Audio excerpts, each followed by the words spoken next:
आपली संस्कृती, आपले संस्कार सदा राहू दे आपल्या सोबत। भारताच्या महान ग्रंथांचे आणि काव्यांचे संपूर्ण संकलन सबस्क्राइब करा तिलक। अर्जुना, तू बरोबर बोलतोयस।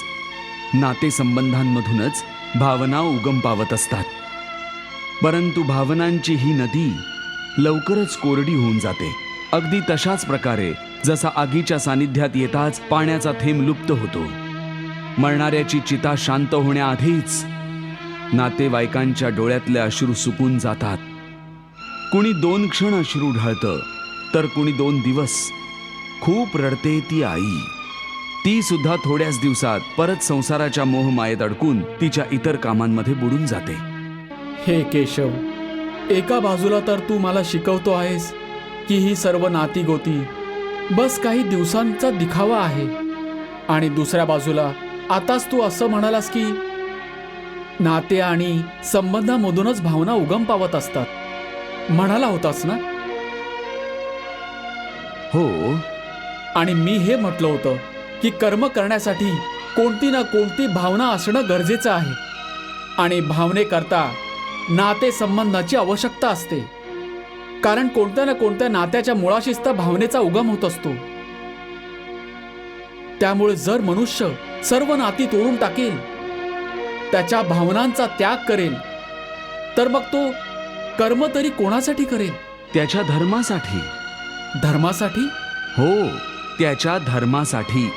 अर्थात धर्मासाठी भावनेची आवश्यकता नसते का? नाही, धर्मासाठी भावनेची नाही, तर स्वतःच्या कर्तव्य ज्ञानाची आवश्यकता असते।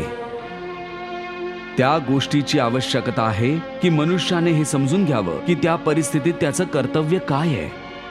भावना तर अनेक वेळा कर्तव्याच्या मार्गात येत असतात, मनुष्याला अशक्त बनवत असतात। जशा या क्षणी तुझ्या भावनांमुळे तुझ्या मनात जो मोह उत्पन्न झालेला आहे, तो तुला कर्तव्य पथापासून दूर नेतोय।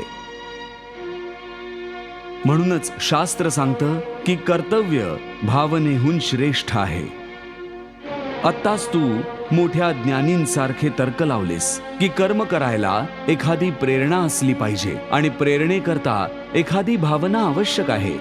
हे सर्व तर्क मोहातून उत्पन्न झालेले आहेत। नात्या गोत्यांच्या मोहाने तुझ्या बुद्धीला भ्रमित केलेलं आहे, म्हणूनच तुला सत्य दिसू शकत नाहीये। म्हणूनच या क्षणी तुला धर्म स्पष्ट दिसत नाहीये।